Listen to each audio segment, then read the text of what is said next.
بن الحسین امام سجاد علیہ السلام 5 شعبان یا 15 جمادی الاول سنہ 38 ہجری کو مدینہ منورہ میں پیدا ہوئے اور مشہور قول کی بنا پر 25 محرم 95 ہجری کو 56 سال کی عمر میں زہر سے شہید کیے گئے۔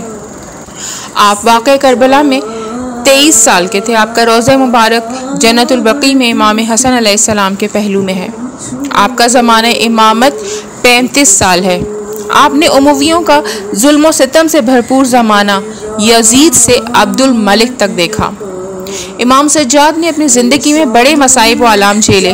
واقعہ کربلا میں آپ پر سخت ترین ستم ڈھائے گئے۔ اس کے بعد جب مدینہ تشریف لائے تو مسلسل 35 سال تک واقعہ کربلا کو یاد کرتے اور روتے رہے۔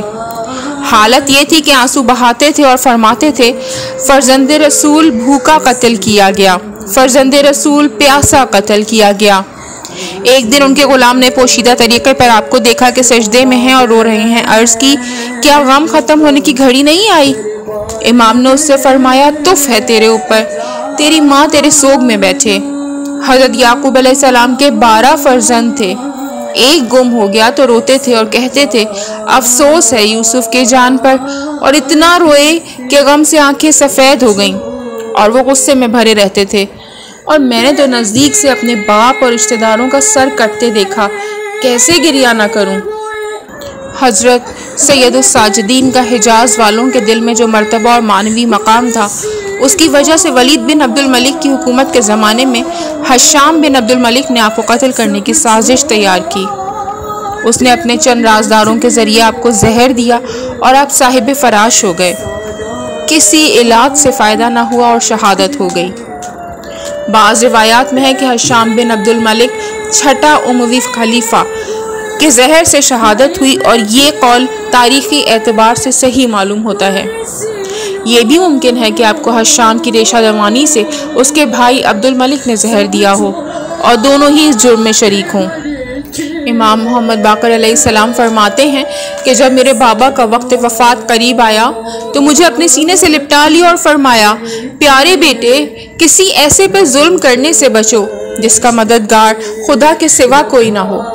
حضرت ابو الحسن فرماتے ہیں کہ جب امام سجاد علیہ السلام کا وقت وفات قریب آیا، آپ 3 بار بے ہوش ہوئے، پھر آپ نے آنکھ کھولی اور سورہ واقعہ اور سورہ فتح پڑھی، پھر فرمایا، تمام تعریفیں اس خدا کے لیے مخصوص ہیں جس نے اپنا وعدہ پورا کیا اور ہمیں زمین کا وارث بنایا اور بہشت میں ہم جہاں چاہیں ٹھہرایا۔ کس قدر خوشگوار ہے نیک عمل کی جزا۔ اور آپ نے دنیا سے انتقال فرمایا۔ امام محمد باقر علیہ السلام فرماتے ہیں کہ بابا کی ایک اونٹنی تھی جس سے آپ نے 22 سفر حج کیے تھے، آپ نے اسے ایک تازیانہ بھی نہیں مارا تھا۔ حضرت کی وفات کے بعد ہم اس سے بے خبر تھے۔ ناگاہ ایک غلام نے خبر دی کہ اونٹنی گھر سے نکل کر امام سجاد علیہ السلام کی قبر پر بیٹھ گئی ہے، اپنی گردن قبر پر ملتی جاتی ہے اور نالا کرتی ہے، حالانکہ اس نے امام کی قبر نہیں دیکھی تھی۔ ایک دوسری روایت میں ہے کہ امام محمد باقر علیہ السلام اس اونٹنی کے قریب گئے، دیکھا کہ زمین پر لوٹ رہی ہے اور آنسو بہا رہی ہے۔ اس سے فرمایا، اب بس کر اپنی جگہ پر واپس جا۔ وہ واپس ہو کر اپنی جگہ پہنچ گئی۔ تھوڑی دیر بعد پھر سراسیمہ امام سجاد علیہ السلام کی قبر پر پہنچی اور خاک پر لوٹ کر آنسو بہانے لگی۔ امام اس کے پاس پہنچے اور فرمایا، اب بس کر اٹھ جا، لیکن وہ نہ اٹھی۔ فرمایا، اسے چھوڑ دو، وہ وداع ہو رہی ہے۔ 3 دن تک اسی حال میں رہی اور مر گئی۔ جب امام علیہ السلام کی وفات ہوئی تو مدینے والوں نے سمجھا کہ آپ 100 خاندانوں کو غذا پہنچایا کرتے تھے۔ تمام فقراء مدینہ نہیں جانتے تھے کہ ان کی روزی کہاں سے آتی ہے۔ جس وقت امام علیہ السلام دنیا سے تشریف لے گئے تو وہ سمجھے کہ وہی رات میں اجنبی کی طرح اپنی پشت پر اٹھا کر ان کی غذا پہنچایا کرتے تھے۔ امام کو غسل دیا جا رہا تھا تو آپ کے بدن پر غذا و طعام کے بوجھ کے نشانات تھے جو راتوں کو اٹھا کر فقراء تک پہنچاتے تھے۔ بعض روایات میں ہے کہ امام محمد باقر علیہ السلام غسل دیتے ہوئے چیخ مار کر روئے۔ بعض اصحاب نے پوچھا تو فرمایا، غسل کے وقت میں نے بابا کی گردن میں توپ کا نشان دیکھا تو آپ کی اسیری شام یاد آ گئی۔